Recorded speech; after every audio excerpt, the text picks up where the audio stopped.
नमस्कार मित्र आणि मैत्रिणींनो. लग्नानंतर होईलच प्रेम या मालिकेच्या पुढील भागात आपण पाहणार आहोत की आता राकेश शुद्धीवर आलेला असतो आणि डॉक्टर त्याला भेटून आलेले असतात.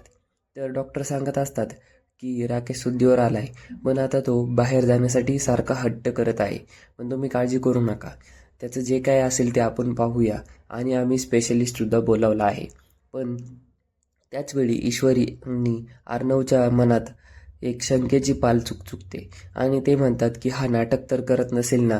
तर ते कन्फर्म करण्यासाठी ते आतमध्ये जातात आणि आतमध्ये जाऊन अर्णव डायरेक्ट त्या राकेशचा कॉलरच पकडतो आणि त्याला म्हणू लागतो, आजवर तू सगळ्यांना फसवतच आला आहेस, त्या रेयाचे देखील दागिने घेतलेस, तिला लग्नाचं आमिष दाखवलं, लग्नासाठी तिला वचन दिलं आणि फसवून निघून आलास. तर ईश्वरी त्याला थांबवण्याचा प्रयत्न करत असते, पण अर्णव मात्र कोणाचंही ऐकत नसतो आणि तितक्यात राकेशने देखील डोळे उघडलेले असतात, पण राकेश काहीही बोलू शकण्याच्या अवस्थेत नसतो.